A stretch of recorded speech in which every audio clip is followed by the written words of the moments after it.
Día a todas y a todos. Vamos a empezar con la clase número 3 del curso de conductor náutico. Recuerden que estas clases, estos encuentros quedan grabados, ¿sí? Los pueden consultar, los pueden ver todas las veces que quieran. Y recuerden también que les pedimos que vayan completando el formulario que corresponde a cada clase. Así no se hace tan pesado, es un formulario muy sencillo que les va a llevar unos minutos nada más, pero sirven para refrescar lo visto en la clase y para fijar algunos conceptos. Así que les pido que los vayan completando y esa va a ser también la condición para quienes quieran hacer el encuentro teórico presencial. Así que bueno, les doy la bienvenida. Buen día a todas y a todos. Ya me conocen, soy José Bierri y vamos a iniciar entonces.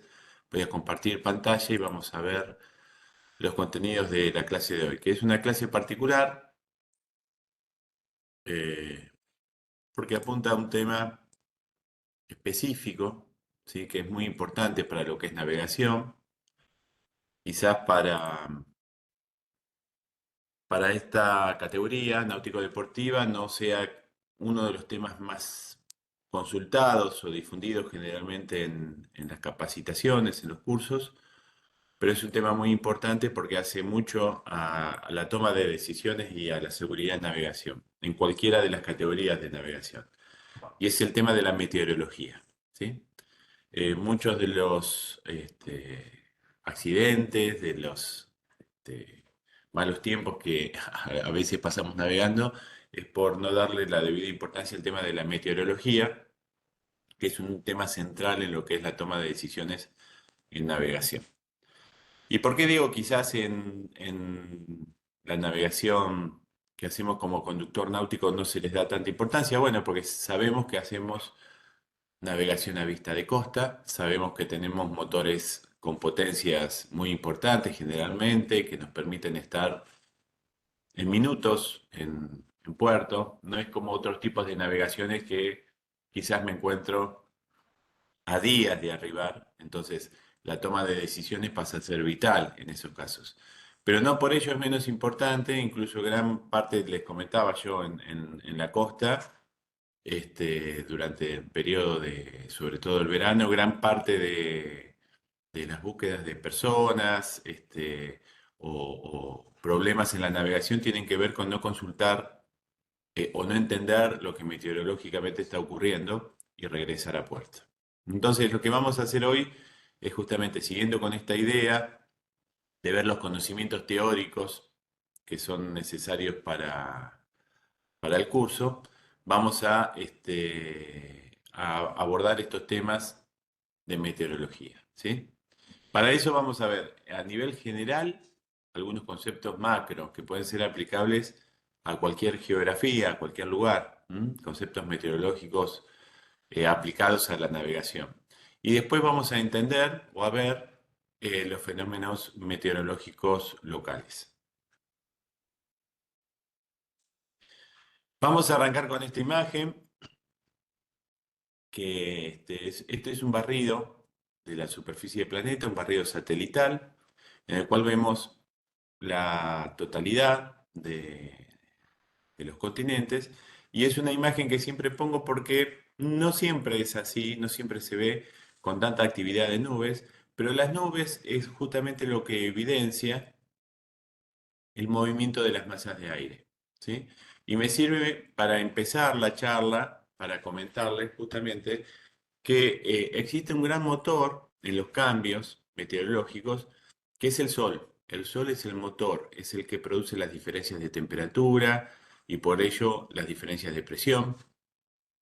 Pero combinado con el agua, en sus distintos estados que existen en la atmósfera, es lo que provoca los fenómenos meteorológicos que a nosotros nos interesan, ¿m? Que son los fenómenos que afectan a la navegación concretamente. ¿Y por qué decimos que el Sol es el motor de los cambios meteorológicos? Bueno, hay un concepto básico, lo voy a explicar en forma muy sencilla, después en la realidad no es tan lineal, no es tan sencillo, Pero el concepto inicial que tenemos que tener es el de convección, ¿sí? Que seguramente ya lo conocen, lo hemos mencionado como una de las formas de propagación del calor cuando hablábamos de incendios. ¿Se acuerdan que dijimos conducción, convección y radiación?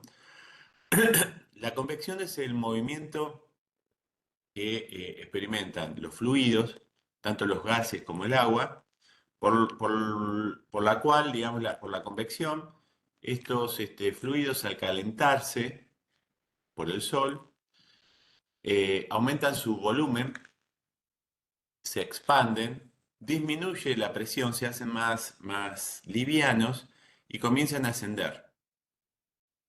El aire caliente siempre tiende a buscar los niveles superiores, ya sea de una habitación en donde estamos o en la atmósfera, ocurre lo mismo. Al ascender el aire caliente genera un vacío que es ocupado por el aire frío que lo circunda, que se empieza a calentar y también comienza a ascender.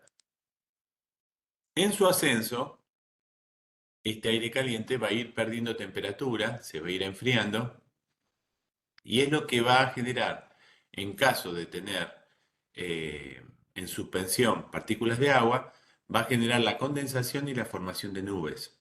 Y quizás algún otro fenómeno, como por ejemplo precipitación en forma de agua, ¿sí? O de cristales de hielo. Este proceso de convección, por el cual el aire se calienta, asciende y es reemplazado por aire frío a nivel de la superficie, es lo que se llama convección. Les decía, esto se da en la atmósfera, pero se da también en la habitación en donde estamos. Ahora empiezan los días más frescos, prendemos la estufa y el aire caliente va a ir hacia arriba, siempre es.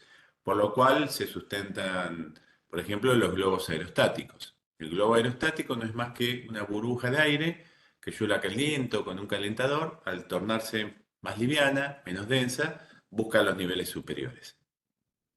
¿Y cómo se calienta esto? Bueno, se calienta por la acción del sol, decíamos, principalmente que incide sobre la superficie del planeta y que calienta a la masa de aire que está en contacto con esa superficie más caliente. Todos estos cambios que comentamos, de movimientos de la masa de aire, de formación de nubes, de precipitaciones, se dan dentro de una capa muy delgada de la atmósfera. Este es un dibujo muy exagerado, digamos, en proporciones. Es una capa muy delgada de la atmósfera que se llama troposfera. Una capa de aproximadamente unos 10 kilómetros de altura que rodea toda la superficie del planeta y en donde se dan todos los fenómenos meteorológicos que son de nuestro interés. Luego de la troposfera viene la tropopausa, ¿sí? La tropopausa es justamente esa altura en la cual se interrumpen estos procesos y es por lo cual los aviones, por ejemplo, cuando superan y vuelan por arriba de las tormentas o por arriba de las nubes, es porque están alcanzando el nivel de la tropopausa, ¿sí? Si bien nosotros como navegantes nos manejamos a nivel de las aguas o a nivel del mar, es importante saber cómo o entender cómo se modifica la temperatura y la presión en la atmósfera, ¿sí? Bueno, esto no es lineal. La presión, a medida que yo aumento la altura, acá tenemos en el gráfico de la izquierda, un gráfico que me expresa las unidades de presión, que son hectopascales, antiguamente eran milibares, también pueden ser milímetros de mercurio, hay distintas unidades para medir la presión atmosférica. Nosotros utilizamos hectopascal, que son 100 pascales, digamos, pero el hectopascal es la unidad que utilizamos nosotros. Y este gráfico sería el eje horizontal, la presión atmosférica, y el eje vertical, la altura. Fíjense cómo a medida que yo voy ganando altura, ¿sí? La presión atmosférica va disminuyendo. No es lineal porque no es recto, pero es más o menos con una ecuación, digamos, más o menos constante. El gráfico es una curva. ¿No? Y a medida que yo puedo decir que a medida que me elevo, por ejemplo en una montaña, en un globo aerostático, como decía hoy, la presión atmosférica disminuye. ¿Y qué es la presión atmosférica? Bueno, justamente presión, cuando hablamos de presión en física, ¿sí? Es una fuerza expresada en kilogramos que se aplica sobre una superficie. Cuando decimos hay que hacer más presión es que hay que apretar más, ¿no? Bueno, la presión atmosférica, por decirlo de alguna manera, es como la columna de atmósfera que tenemos sobre nuestros hombros nos aprieta contra el planeta, ¿sí? No nos damos cuenta porque todo nuestro organismo está diseñado para soportar esa presión, ¿sí? Pero es la columna de atmósfera que yo tengo sobre mi cuerpo. ¿Mm? Por eso también, al aumentar mi altura sobre el planeta, la presión disminuye, porque esa columna, entre otras cosas, es menor en desarrollo. ¿Sí? Bien, eh, la temperatura no disminuye de una manera tan prolija a lo largo de toda la atmósfera. ¿Por qué? Porque existen filtros, existen cuestiones de radiación que son más complejas. Pero dentro de lo que es la troposfera, que es lo que a mí me interesa, que son estos primeros 10, 12 kilómetros, la temperatura sí disminuye en forma lineal. Yo puedo decir que a medida que me voy elevando, la temperatura va disminuyendo en forma proporcional.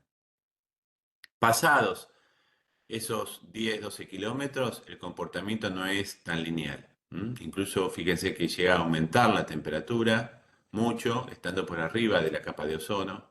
¿Mm? Vuelve a aumentar y después disminuye y después vuelve a aumentar. Pero en la capa que a nosotros nos interesa, que son los primeros 10 kilómetros, tanto la presión como la temperatura disminuyen con la altura. La presión dijimos que la medimos en hectopascales, la temperatura nosotros la medimos en grados centígrados. ¿Mm? Es la unidad que utilizamos para medir la temperatura. Y consideramos, tanto para la temperatura, ¿sí? El cero nuestro de la temperatura es la temperatura en la cual el agua cambia de estado, ¿sí? Se solidifica, se transforma en hielo, ese es el cero. Y el 100 es la temperatura en la que a nivel del mar, digamos, por decirlo de alguna manera, el agua entra en ebullición. Entonces, dividimos ese rango de temperatura en 100 unidades y de ahí nace el grado centígrado.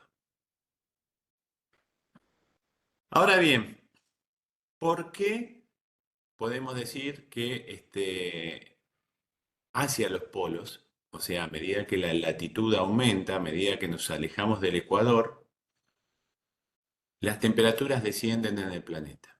Bueno, dijimos que el gran motor de todo es el Sol, ¿sí? El Sol con una masa, un tamaño enorme comparado con este dibujo, digamos, y una distancia tan grande que podríamos decir que los rayos solares llegan en forma paralela entre sí a la superficie terrestre. La superficie terrestre no es plana, además tiene el eje de rotación inclinado, entonces eso origina que al no ser plano, ¿sí? Al ser algo parecido a un elipsoide, los rayos solares no llegan perpendiculares a la superficie. Donde llegan más perpendiculares es en el ecuador y sus límites son los trópicos, el trópico de Cáncer y el trópico de Capricornio, en el hemisferio norte y en el hemisferio sur. ¿Qué sucede? Los rayos solares sobre la superficie del planeta, a medida que yo me acerco a los polos, comienzan a llegar con un ángulo distinto de 90 grados. Llegan más inclinados. Esa inclinación, por un lado, hace que la energía, por una teoría que se llama teoría del seno, que no viene al caso ahora, pero eh, caliente la superficie de otra manera. Y además, lo que origina es que la superficie irradiada, a igual cantidad, digamos, de rayos solares, la superficie irradiada cerca de los polos, fíjense, esta superficie que parece un óvalo, es mucho mayor que esta que parece un círculo en el ecuador. Y eso es por la inclinación de la Tierra. O sea, además de llegar con otra inclinación, irradian una superficie del planeta mayor, la misma cantidad de energía. Entonces, existe una diferencia de temperatura entre las altas latitudes, ¿sí?, y el Ecuador. A medida que yo me acerco a los polos, cada vez voy a tener menos temperatura. No importa que sea a la misma hora del día, lo lógico, lo normal sería que a medida que aumento mi latitud, disminuya la temperatura. Esto es lo mismo con otra imagen. Y eso va originando en el planeta diferencias, lugares con distinta temperatura, ¿sí? Fíjense que no estoy sumando ninguna de las otras variables que ahora les voy a comentar. O sea, ¿cuáles son esas otras variables? No les dije que el eje de la Tierra está inclinado y que entonces eso origina entre el hemisferio norte y el hemisferio sur diferencias de estaciones en el año, ¿no? O sea, nosotros estamos en otoño y en el hemisferio norte están en primavera. La Tierra también rota, entonces tenemos diferencias horarias en cuanto a la radiación. Tenemos una cara del planeta que está de noche y otra que está de día, y eso ya de por sí genera diferencias de temperatura en la atmósfera. Tenemos las grandes masas continentales, en las cuales también tenemos grandes desiertos, tenemos eh, lugares forestados, ¿sí? Tenemos los océanos, o sea, la superficie del planeta tiene a su vez materialidad distinta. Hay grandes superficies con agua, hay grandes superficies con tierra o con masas continentales. Y dentro de esas masas continentales tengo selvas, desiertos, campos cultivados, ciudades, ¿no? Tengo cordones montañosos que modifican la dirección y el movimiento de los vientos, todo lo que es la orografía, ¿no? Con lo cual, no es tan ideal, no es que la convección actúa, como decíamos, de manera tan sencilla. Empiezan a aparecer múltiples variantes. Lo que sí se pueden ver a nivel planetario, a nivel general, ¿sí? Algunas cuestiones que después lo vamos a ver como conductores náuticos a nivel local. Hoy, y yo les explicaba, les decía, el aire se calienta, se eleva, al elevarse, perdón, al calentarse se expande, ¿sí? Por eso comienza a elevarse, porque se torna menos denso, más liviano, la presión disminuye, y a medida que va ascendiendo, se va gradualmente enfriando. Por esto que veíamos hoy, a mayor altura, menor temperatura, el aire se comienza a enfriar, y ese aire que tenía vapor de agua en suspensión, esas gotitas comienzan a condensarse, el aire se satura, aumenta su humedad relativa, ¿sí? Se satura, llega al 100% y condensa y forma las nubes. Eso, idealmente, ¿dónde ocurriría en un planeta ideal, digamos, en función de la descripción que decíamos hoy? ¿Dónde la temperatura es más elevada? En el Ecuador. Entonces, fíjense en esta fotografía, no siempre se ve tan claro, ¿eh? Pero fíjense que hay una línea por donde yo estoy moviendo el mouse, que es toda una línea de nubes. No sé si se alcanza a ver el mouse que estoy moviendo, ¿ven? Esa línea que yo estoy definiendo acá se llama zona intertropical de convergencia. No es una línea, es toda una región que se mueve un poco hacia el hemisferio norte, un poco hacia el hemisferio sur, de acuerdo, siempre siguiendo al verano. Si es verano en el hemisferio norte, se va hacia el norte esta línea, si es verano en el hemisferio sur, se va hacia el sur, pero siempre rondando el Ecuador. Fíjense, acá está Ecuador, el país. ¿Mm? Con lo cual, esta zona intertropical de convergencia, este Ecuador, es la línea donde yo les decía, el aire caliente se eleva, se comienza a enfriar, el vapor de agua condensa, forma las nubes y después precipita. ¿Sí? Es esa línea. Ahora, no hay una sola en el planeta.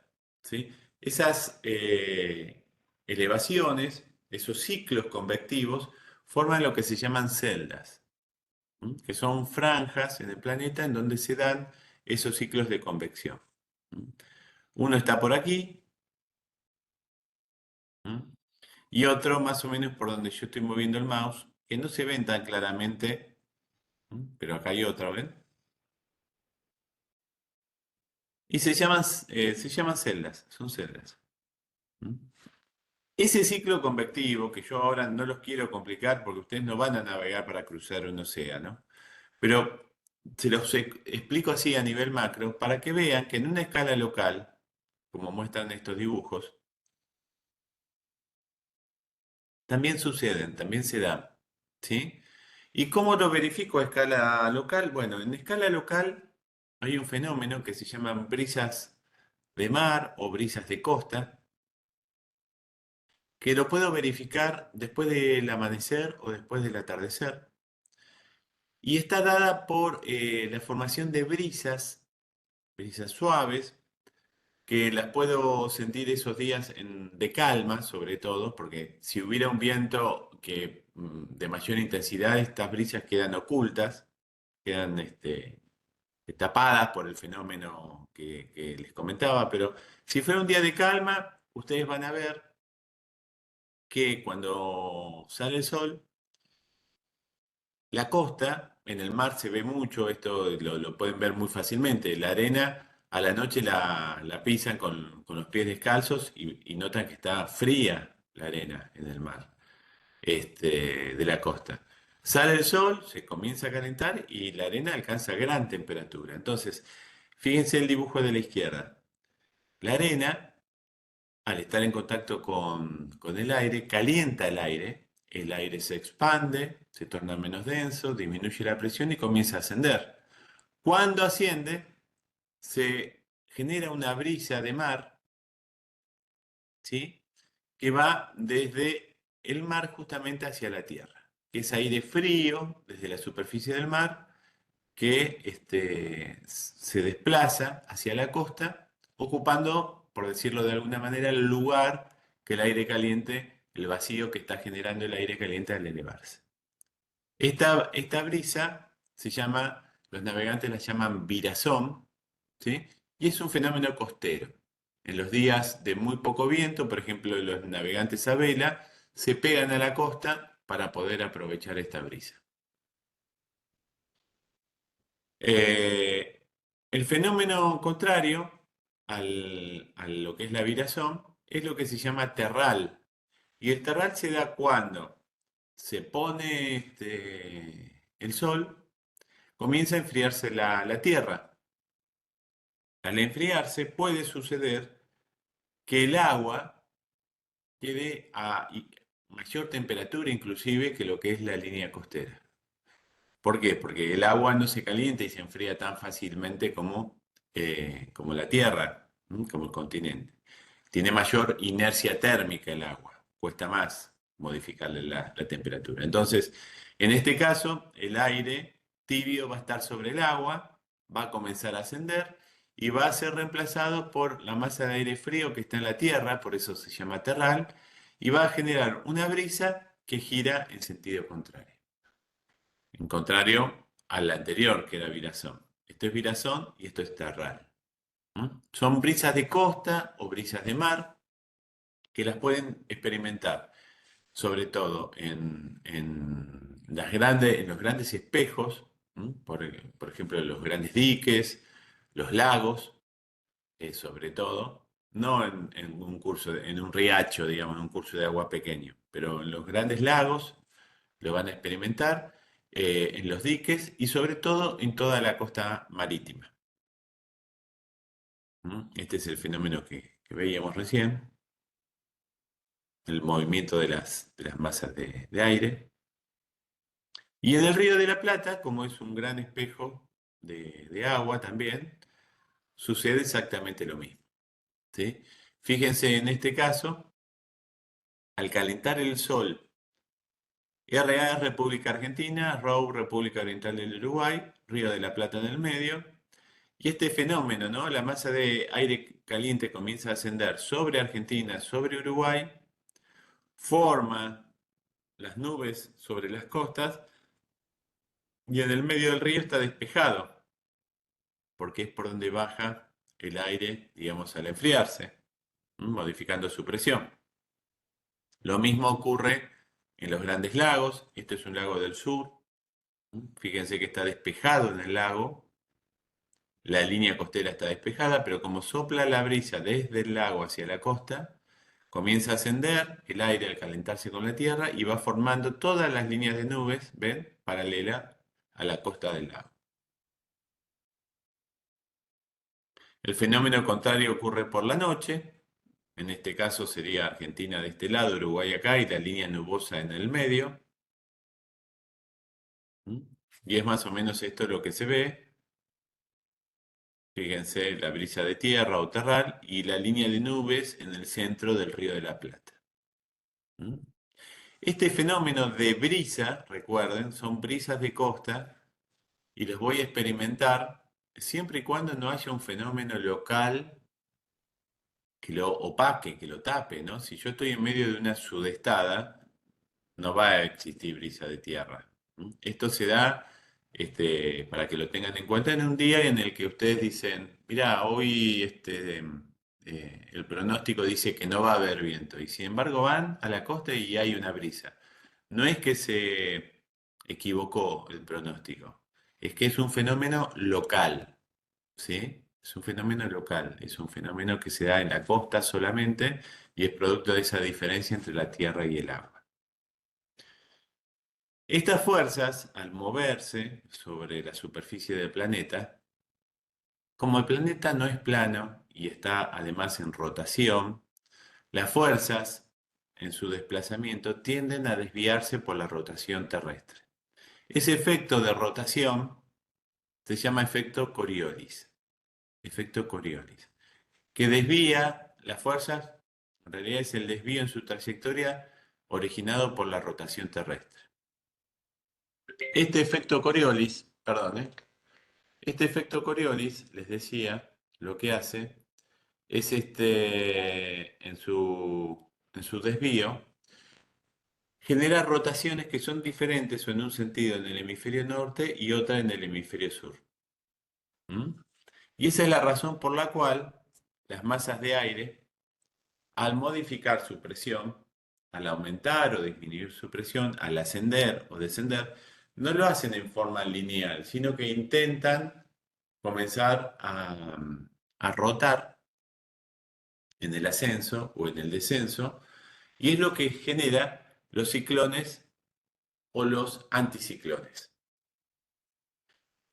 En los centros de baja presión, ¿sí? Que son los centros ciclónicos, la rotación, vamos a centrarnos ahora solamente en el hemisferio sur, que es donde estamos nosotros, en la parte inferior de la pantalla. Siempre que yo tengo baja presión, ¿sí? La masa de aire, como está acá, en la superficie del planeta, va a girar, ¿sí?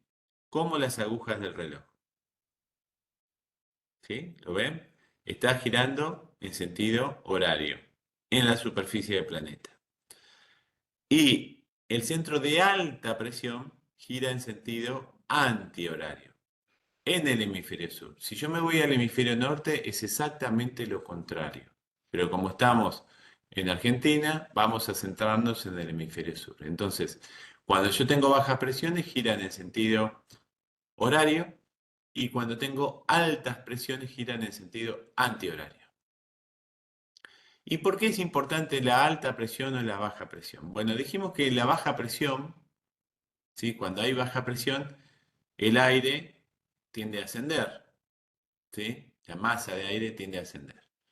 Al ascender, genera un vacío que va a ser ocupado por masas de aire que se van a desplazar hacia ese lugar por la diferencia de presión. Ese desplazamiento de las masas de aire es lo que origina los vientos. Siempre que hay un descenso de presión brusco, prepárense porque viene viento fuerte, ¿sí? Hasta que se estabiliza la atmósfera. Entonces, la presión siempre fue para los navegantes algo a lo cual le prestaban mucha atención, porque me explicaba lo que estaba ocurriendo en la atmósfera. Está bien, no me permitía pronosticar a 3, 4 días adelante en el tiempo, pero me estaba explicando lo que estaba pasando ahora o lo que iba a pasar en minutos, ¿sí? Eh, no elaborar un pronóstico con anticipación, pero sí entender lo que estaba ocurriendo y anticiparme mínimamente a lo que iba a ocurrir en las próximas horas, ¿sí? También en los centros de baja presión, el aire al ascender, habíamos dicho que el agua cambia de estado. Al cambiar de estado, aparecen todas las cuestiones de los fenómenos meteorológicos que nos afectan, las precipitaciones, tanto en forma de agua, ¿sí? Como en forma de granizo o en forma de nieve, las tormentas eléctricas, etcétera. Entonces siempre el descenso de presión me anticipa mal tiempo para lo que es navegación. Y la alta presión disipa esas nubes, disipa las tormentas y estabiliza, ¿sí? Viendo una carta meteorológica, yo lo que puedo ver, ¿sí? Les comentaba, lo que puedo ver en la carta meteorológica son estos centros de alta y de baja presión. Estas líneas que están como círculos alrededor de los centros de alta y baja presión, ¿sí? Estas líneas que aparecen por aquí, se llaman isobaras, ¿sí? Las isobaras son líneas que miden la presión atmosférica y unen, por eso son iso, unen puntos de igual, iso quiere decir igual, de igual presión atmosférica. Quiere decir que yo acá tengo, miren, un centro de alta, un centro de alta. ¿Cómo me doy cuenta que es un centro de alta? Porque acá dice 1029 y hacia afuera van bajando los valores. Y acá tengo un centro de baja. Entonces, fíjense, alrededor de la baja dijimos que las masas de aire giran en sentido horario en el hemisferio sur. Alrededor del centro de alta gira en sentido antihorario en el hemisferio sur. ¿Lo ven? Entonces, simplemente para mostrarles que en el mismo momento, en el mismo instante, tres barcos, uno navegando en el Río de la Plata, uno navegando cerca de Malvinas y uno cerca del sur de Chile, los tres barcos reciben vientos obviamente, de distinta intensidad, pero además de dirección distinta. Sentido y dirección distinta. ¿Por qué? Porque los centros de alta y de baja presión hacen que las masas de aire roten, se muevan de acuerdo a la presión atmosférica. Esta conformación de centros de alta y baja presión, que de esta manera veíamos, por ejemplo, en Sudamérica, son los que tenemos que tener en cuenta nosotros para entender los fenómenos meteorológicos locales. Locales, y acá me refiero a locales, cuando digo locales me refiero sobre todo a la provincia de Buenos Aires, ¿no? Recuerden que la habilitación de conductor náutico es de alcance nacional, ¿sí? Así que si hubiera un conductor náutico, que no es el caso nuestro, pero digo que quiere rendir en Ushuaia, los fenómenos locales que tendrá que estudiar no son estos, ¿sí? Estos son fenómenos del Río de la Plata, uno de ellos muy conocidos por nosotros es el que llamamos sudestada, ¿sí? Pensando en estos centros de ciclónicos y anticiclónicos, estos centros de baja y de alta presión, van a ver que tenemos sudestada, ¿sí? Cuando tenemos un anticiclón migratorio, anticiclón era un centro de alta, migratorio porque se va moviendo, que pasa frente a las costas patagónicas y a su vez un centro ciclónico que nace, que se origina, eso se llama ciclogénesis, en la Mesopotamia argentina, ¿sí? O en Uruguay o sur de Brasil. ¿Ven? Esta es la situación que yo les digo. Este centro de alta, ¿ven? La H es de alta en inglés, height, ¿sí? El centro de alta se está desplazando Viene desde la Antártida, moviéndose en esta dirección, como estoy moviendo el mouse. Es un anticiclón migratorio, porque se está moviendo, es una masa de aire frío que avanza desde la Antártida y que en este momento justo está frente a la Patagonia. Y en ese mismo instante, en ese mismo momento, está surgiendo un centro de baja presión, por eso dice ciclo de ciclón, génesis de nacimiento, ciclogénesis, en el sur de Brasil, Mesopotamia, Argentina o en Uruguay. En este caso es en el sur de Brasil. Entonces, fíjense cómo se combina. El centro de alta, dijimos que el aire gira en sentido antihorario. Es como si fuera es un engranaje. Fíjense, esta rueda del engranaje gira en esta forma. ¿Lo ven al mouse? La otra rueda del engranaje, que es el centro de baja presión, que nació en el sur de Brasil, gira en esta otra forma. Esta rueda se engancha con esta otra rueda del engranaje y donde se enganchan las dos es en la entrada del Río de la Plata. Rueda contra rueda, ¿lo ven? Eso hace que el efecto del anticiclón migratorio se sumen a los de el centro de baja presión, el centro ciclónico en el sur de Brasil. Y genera un avance del río, del mar, sobre el río, genera fuertes vientos que vienen desde kilómetros mar adentro, con olas que hacen avanzar el mar sobre el río y evitan que el río desagüe, a la vez que hacen que el mar avance sobre el río, inundando todas las costas de la provincia de Buenos Aires. ¿Sí? ¿Por qué? Porque es una gran llanura, hay muy poca diferencia de altura, muy poca cota. ¿Sí? Ese fenómeno es el que conocemos como sudestada. La costa muy plana genera una onda de sudestada que inunda y barre toda la provincia de Buenos Aires, Río de la Plata particularmente. Esto obviamente es muy conocido por la gente de la zona, yo estoy ahora en Ensenada, y hay niveles de alerta establecidos a partir de 2,80 metros, sobre todo del mareógrafo de Riachuelo, ¿sí? Pero no quiere decir que si tiene 2,70 o 2,60 no estemos hablando de sudestada. Esto simplemente está hablando de un nivel que el hombre puso para establecer una convención para una alerta, ¿sí? Este fenómeno de combinación entre el centro de alta y baja presión se registra todo el año. Las sudestadas no se dan en una época solamente del año, se registran en todo el año, pero tienen mayor recurrencia, digamos, en los meses de invierno. ¿Sí? ¿Por qué? Bueno, porque para que ocurra yo necesito, se acuerdan, un centro de alta presión, una masa de aire frío que se desplazaba desde la Antártida. ¿Sí? Bueno, esa masa de aire frío que se desplaza desde la Antártida es más factible que llegue en los meses fríos nuestros, durante el invierno, junio y julio. ¿Sí? Pero se da durante todo el año. Eh, en forma más recurrente en invierno, junio y julio. Pero estadísticamente, con menor duración y mayor intensidad, se dan en octubre. Obviamente, la menor cantidad de sudestadas se da durante el verano.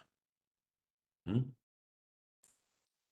Las costas modifican de manera muy importante su apariencia, ¿sí? En la provincia de Buenos Aires porque es una costa plana, ¿sí? Entonces una diferencia de un par de metros o menos inclusive en el nivel de las aguas hace que las aguas avancen sobre la ciudad o se retiren mucho. Esto es la costa de Olivos, el mismo lugar, una foto sacada desde el mismo lugar, un día con viento noroeste, con una bajante grande del río, y un día con sudestada. Fíjense el muelle de pesca de Olivos, cómo se modifica la condición. La condición costera, la condición de profundidad, la condición de viento, ¿sí? la condición meteorológica en general. Lo importante es que ustedes sepan también que esto modifica también la profundidad. Nosotros sin profundidad, más allá de que haya viento, no haya viento, llueva o no, sin profundidad no podemos navegar. O con un exceso de profundidad, quizás nos queda el muelle abajo del agua, no podemos amarrar. Es algo que tenemos que tener todo el tiempo presente para navegar. Otro fenómeno local importante es el que llamamos como pampero, ¿m? Como viento pampero. El viento pampero en realidad es una masa de aire, eh, es un anticiclón también, como veíamos hoy, vieron que el anticiclón, dijimos, es una masa de aire frío, que lo teníamos frente a la Patagonia, en el mar frente a la Patagonia recién, ¿sí? En el caso del Pampero, esta masa de aire frío, ¿sí? No está en el mar, está ingresando, por eso se llama desde la Pampa, ¿m? Está ingresando por el norte de la Patagonia, ¿sí? Por el límite norte de la Patagonia, y se combina, en este caso, con una baja presión, pero que en lugar de estar la baja presión como veíamos hoy en el sur de Brasil, está frente a Mar del Plata, por ejemplo. Entonces, ¿qué es lo que ocurre? Bueno, la masa de aire frío ingresa en esta dirección, como yo estoy moviendo el mouse, ¿sí? Que es el anticiclón migratorio. Está entrando ahora por el norte de la Patagonia, por la Pampa, ¿ven? Viene por acá el aire frío. Este engranaje gira en esta forma a medida que avanza, sentido de la contrario a las agujas del reloj. Y se combina con la otra rueda del engranaje, que es un centro de baja que está frente a Mar del Plata, y suma su intensidad a la del anticiclón migratorio. Entonces esa combinación hace que ingrese un viento eh, con bastante intensidad y ahí ingrese una masa de aire fría, ¿sí? O aire frío. ¿Cuál es el tema del pampero? ¿Por qué para nosotros es tan importante el tema del pampero? Bueno, porque en su pasaje lo que ocurre inicialmente, a nosotros no nos molesta en sí cuando se establece ya el viento del sudoeste. ¿Por qué? Porque es una masa de aire frío que va a mejorar las condiciones meteorológicas. El problema es cuando llega el pampero y se forma el frente. ¿El frente qué es un frente? Bueno, el frente es, para entender lo que es un frente, primero les tengo que decir que es una masa de aire. Una masa de aire es un gran volumen de aire de la atmósfera, una gran parcela de aire de la atmósfera, con características de temperatura y presión y humedad en horizontal, sin modificar su altura, más o menos estable. Entonces tenemos grandes masas de aire frío y grandes masas de aire caliente.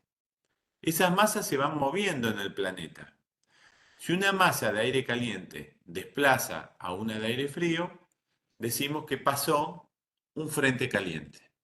Pasa el frente, que es donde una masa de aire toma contacto con la otra, esa línea en donde las dos masas están luchando para ver quién le gana a quién, se llama frente.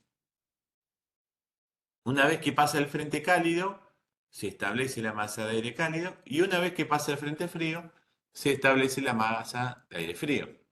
¿Sí? Nosotros, en esta situación que recién les comentaba del pampero, tenemos que prestar especial atención al pasaje del frente frío. ¿Sí? Generalmente antes de una situación de pampero o lo que llamamos pampero náutico, suele darse es varios días de aumento de temperatura, ¿sí? De humedad.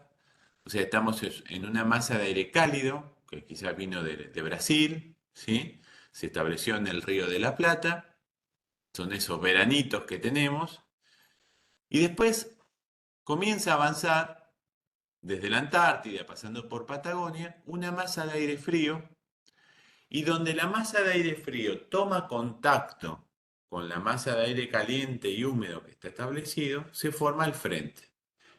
¿El frente qué es? Es la masa de aire frío que lo va empujando al aire caliente, se mete con forma de cuña, lo obliga al aire caliente a ascender violentamente y habíamos dicho que el aire caliente al ascender se enfría, aumenta su humedad relativa, condensa, ¿sí? Se forman las nubes y precipita.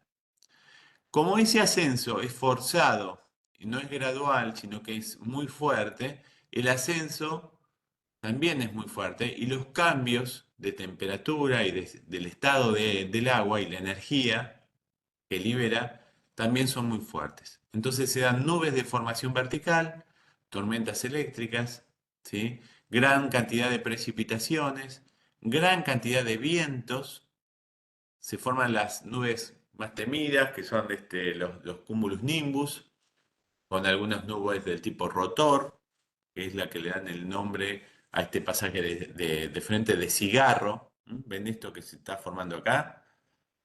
Los navegantes le dicen cigarro. Es una nube rotor. Y atrás, esta foto está sacada desde la masa de aire caliente y la que viene avanzando es la masa de aire frío. ¿Mm? Este pasaje, que puede durar 15, 20 minutos, es lo más peligroso, digamos, si nos toman el río. Después que pasa al frente, rápidamente despeja, ¿sí? Y mejora las condiciones meteorológicas. Pero el problema es el pasaje del frente. ¿Mm? Acá vemos otro pasaje de un frente frío, ¿sí? Típicos pamperos. ¿Mm? Y es un fenómeno que no es de solamente local, es continental. ¿M? El frente puede tener una gran extensión, miles de kilómetros, ¿sí? Y la masa de aire frío se puede desplazar llegando incluso a la altura del Amazonas, ¿sí? Lo que nosotros llamamos pampero, en Brasil lo llaman carpinteiro o minuano. ¿M? Es el mismo fenómeno. Acá vemos un corte y acá vemos lo que yo les decía, el aire frío, más pesado, más denso, necesariamente se mete por abajo de la masa de aire caliente. Al avanzar en el sentido de esta flecha, hace que el aire caliente y húmedo se eleve rápidamente y al elevarse rápidamente forma estas nubes, ven que dice acá CB, Charlie Bravo, estas son nubes verticales, que son los cumulus nimbus, y acá se genera toda una cuestión muy peligrosa de vientos ascendentes, vientos descendentes, ¿sí? De mucha intensidad, tormentas eléctricas, granizo y precipitación. Después que pase este frente, aquí atrás, ya donde tengo el mouse, las condiciones meteorológicas mejoran,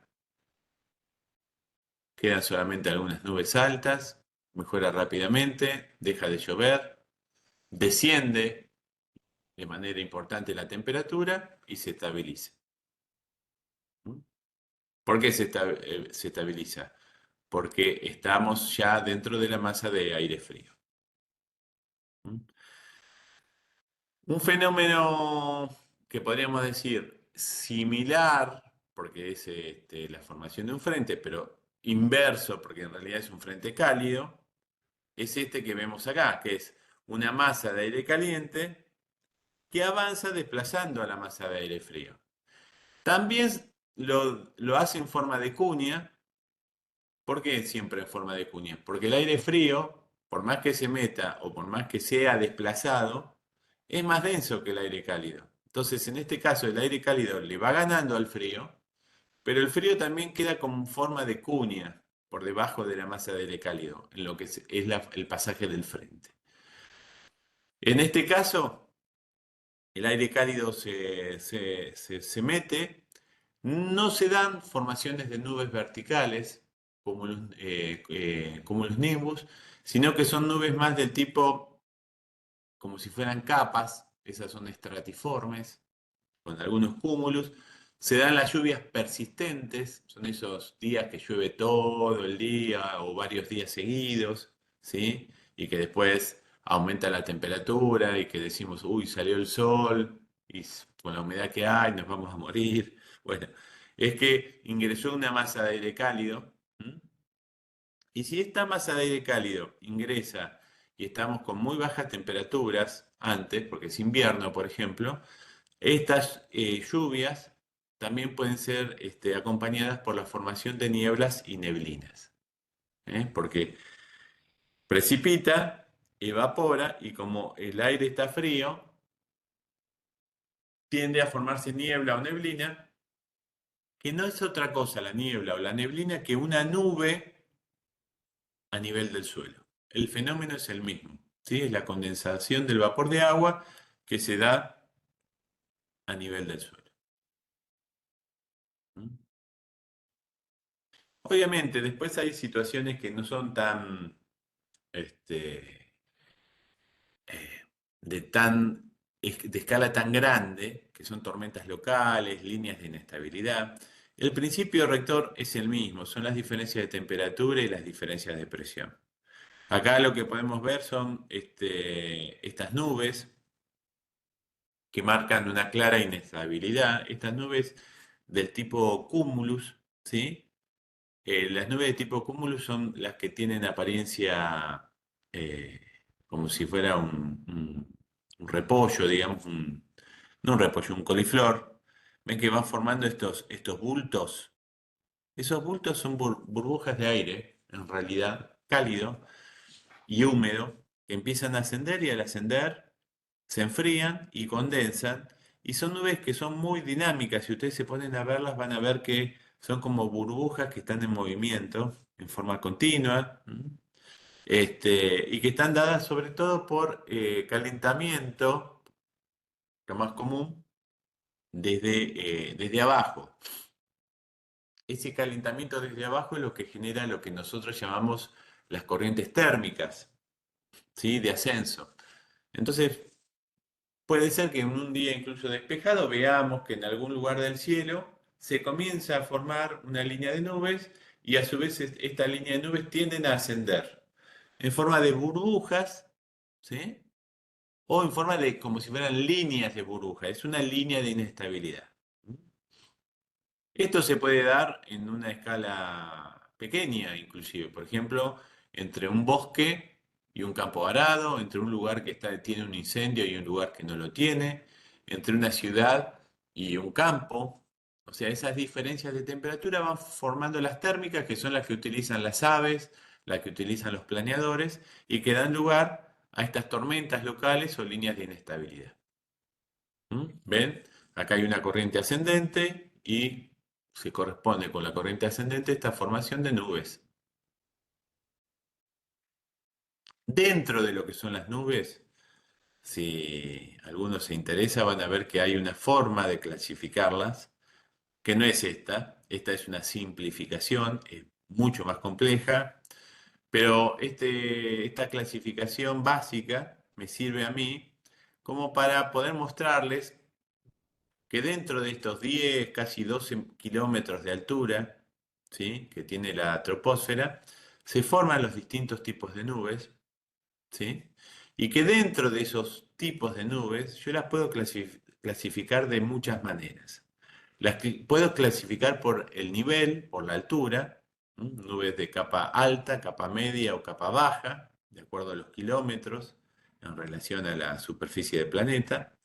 Las puedo clasificar también por su aspecto, y ahí puedo decir, tengo nubes verticales, tengo nubes estratiformes como la 4, como la 2, como la 3. ¿M? ¿Qué son las nubes estratiformes? Por ejemplo, los estratus. Son, un estrato es una capa, es un manto, es todo un nivel. Entonces, las nubes estratiformes son esas que yo miro y digo, está nublado. ¿Y dónde está el borde de la nube? No, está todo nublado, está todo tapado. Bueno, porque es un estrato, es una capa que cubrió el cielo. Cuando yo veo las nubes que tienen bordes redondeados, con contrastes de la luz, entre luz y sombra, bueno, esas son más del tipo cumuliformes o cúmulus. Y después tengo nubes que no son gotitas de vapor de agua o agua condensada, digamos, gotitas de agua, sino que son cristales de hielo, como por ejemplo las nubes estas que figuran acá con el número 8, que son las más altas de todas, que son los cirros, que son cristales de hielo en suspensión. ¿Sí? Entonces, después, cada una de estas nubes, además de la altura, de su apariencia, como les decía, nubes verticales, estratos, cirros, tienen otras formas de clasificación que es por su apariencia, ¿sí? Entonces, tienen una palabra en latín que las describe, por ejemplo, lenticularis, a aquellas nubes que tienen formas de lentejas, castellatus, cuando aparecen la línea de una muralla, de las almenas, la muralla de un castillo, castellatus, y así, etcétera, etcétera, ¿no? Son formas de clasificación bastante complejas y que tienen que ver porque en una época era muy importante la observación de las nubes porque no teníamos instrumental para poder pronosticar los fenómenos meteorológicos. Entonces el hombre intentaba agarrarse de lo que la naturaleza le daba, y en este caso las nubes, e intentar asociar estos cambios de presión, de viento y fenómenos meteorológicos con los distintos estados de las nubes. ¿Mm? Esta, por ejemplo, es una nube de formación vertical, Charlie Bravo, Cumulus Nimbus. ¿Mm? Comienza con el ascenso brusco, generalmente por el pasaje de un frente frío. El aire caliente comienza a ascender. Cuando asciende, ¿sí? Condensa, pero es tan grande la- el ascenso vertical que las partículas de agua no precipitan como sería un día común, sino que el aire las mantiene en suspensión a las gotitas de agua e incluso las obliga a ascender, enfriándolas y pasando el nivel de solidificación del agua y se forman cristales de hielo. Esos cristales de hielo aumentan la diferencia de temperatura dentro de la nube y entre la nube y su relación con el exterior, y hace que se produzcan dentro de la nube corrientes descendentes de aire frío y ascendentes de aire cálido, ¿sí? Con lo cual hay fricción acá adentro, hay tormentas eléctricas dentro de la nube, ¿sí? Y hay grandes precipitaciones con descendente de viento. Va a llegar a un nivel, aproximadamente los 10-12 kilómetros, en donde va a rematar con esta forma que se llama yunque, ¿m? Se aplana. Son nubes, por ejemplo, que se llaman mamatus, porque tienen apariencia como si fueran mamas, desde abajo, y es como se ve la parte delantera inferior de un cumulus nimbus. Si estamos en el mar o el río y vemos estas nubes, rápidamente hagamos algo, pongámonos a resguardo o eh, tomemos alguna decisión que tenga que ver con la seguridad o no salgamos, porque estamos abajo de una nube vertical y vamos a tener seguramente una situación de viento muy intensa, además de lluvia, ¿no? Este es el corte, ven lo que les decía, la nube vertical y el pasaje de la tormenta móvil, que es el frente frío, que está desplazando al frente cálido.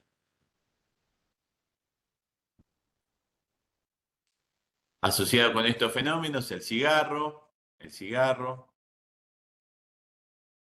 ¿m?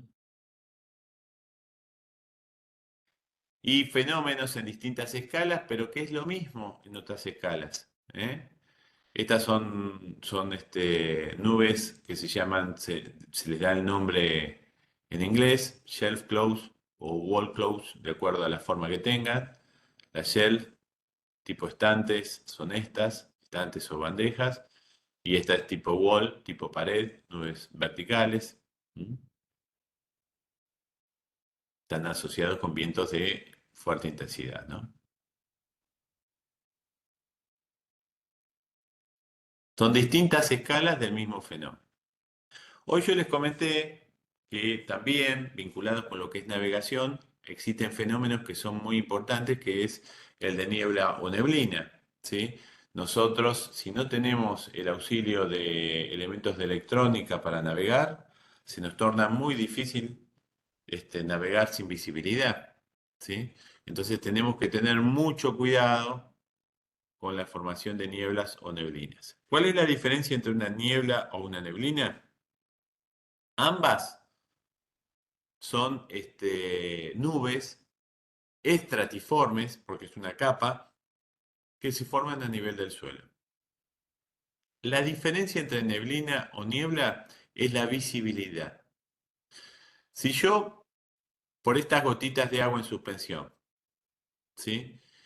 A la altura de mi ojo, del observador, yo veo a menos de 1000 metros, ¿sí? Y hasta los 1000 metros o menos, eso es niebla. Es tan densa la nube que no me deja ver a más de 1000 metros. Puede ser incluso visibilidad cero, eso es niebla. Pero hasta 1000 metros es niebla. Si yo en el mar o en el río, esa visibilidad es mayor a 1000 metros, pero no es la óptima, es neblina. ¿Sí? Pueden estar, van a ver que existen otras expresiones, bruma, smog, calima, ¿sí? Que no son necesariamente niebla o neblina, sino que son estos fenómenos asociados con otros, ¿sí?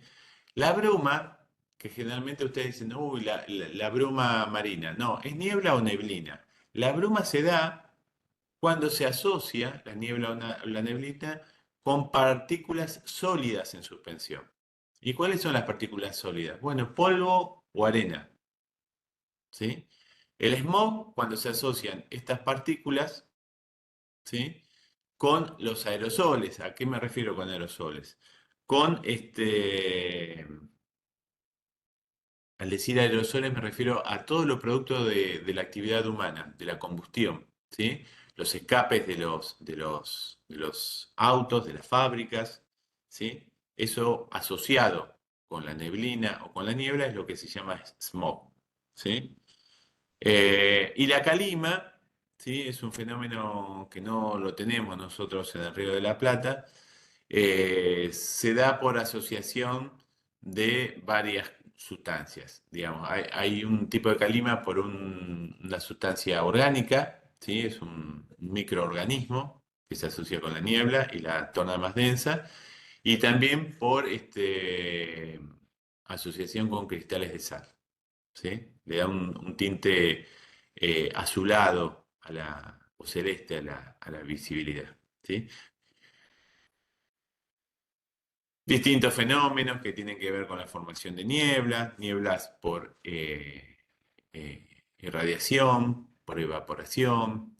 Fíjense que siempre, acá dice noche sin nubes, porque una noche calma, en la cual no tengo brisa, entonces no hay movimiento del aire, y en las depresiones, donde puedo tener bañados, ¿sí? Donde puedo tener evaporación, se evapora el agua de la depresión y el aire está tan frío y con tan poco movimiento que tiende a condensar y a formar una nube a nivel del suelo. ¿Mm? Lo mismo ocurre en las zonas que son poco irradiadas por el sol. Lo mismo ocurre, este fenómeno, pero en las laderas o en donde hay montañas, la masa de aire caliente y húmedo se encuentra con esta barrera orográfica, tiende a ascender y al ascender se forma la nube que obviamente al quedar en contacto con la superficie es una niebla o neblina. Es lo que ocurre en la cordillera del lado chileno, por ejemplo. ¿Mm? Lo mismo ocurre en invierno, cuando nosotros tenemos la masa continental. Imagínense, por ejemplo, la provincia de Buenos Aires, fría, y entra una masa desde el mar, de aire cálido y húmedo. Este aire húmedo se enfría, al enfriarse condensa, al condensar forma la niebla o neblina sobre el suelo que está más frío. ¿Mm? Esto se llama niebla de advección, cuando una masa de agua, de aire caliente ingresa sobre el continente, advección. ¿Mm? Es esto, ¿ven? Sobre el mar, sobre el río, no hay niebla, pero ingresó la masa de aire caliente y en la Tierra hay frío, entonces condensa y forma la niebla. También hay nieblas frontales por el pasaje de un frente cálido, que era lo que decíamos hoy. Ven, el frente cálido está avanzando, lluvia, cae el agua, evapora y forma la niebla. Nieblas por evaporación, en este caso el agua evapora y el aire está tan frío que enseguida el vapor cambia de estado, ¿sí? Condensa y forma gotitas de agua y da lugar a la nube, nieblas de vapor. ¿Mm? Un ejemplo de estas nieblas de vapor es lo que en el sur se llama como humos de mar. Da la sensación que estuviera saliendo humo y es una situación particular porque hay viento y hay niebla a la vez. Nosotros en el Río de la Plata generalmente, no siempre, pero asociamos los días de niebla con poco viento, ¿m? Como en este caso.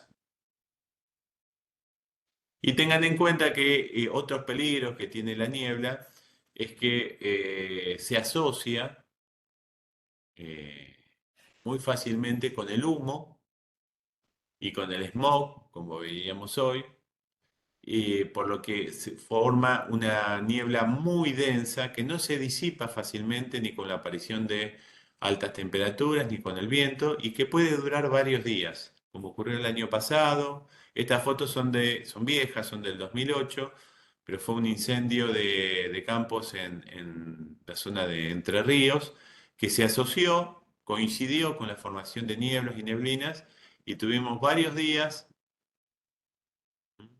unas nieblas que duraron en forma persistente todo el día y que obligaron a cerrar aeropuertos y a cerrar puertos. ¿Mm? Así que bueno, con esto finalizamos la charla de hoy relacionada con los fenómenos meteorológicos, ¿sí? Lo importante siempre es que tengan en cuenta la previsión. Para eso, bueno, el grupo de defensa civil también trabaja, hay un grupo de meteorólogos. Yo siempre que doy este módulo me acuerdo de ellos, porque yo no soy meteorólogo, pero digamos, tengo el conocimiento de la meteorología a través de la práctica, de los cursos que he hecho. Estoy estudiando también en la Facultad de Meteorología, pero no soy meteorólogo, soy navegante. Así que me da un poco siempre de vergüenza a veces desarrollar estos temas, como cuando hablo de incendio y sé que en el público hay bomberos, ¿no? Pero bueno, está dentro de los contenidos, hay que abordarlo y ustedes tienen la ventaja de contar con un grupo de meteorólogos muy formados, ¿sí? Que están abocados a la elaboración de pronósticos y los alertas tempranos, así que los pueden consultar ante cualquier situación y bueno, también es interesante que ustedes vayan intentando sacar también sus conclusiones.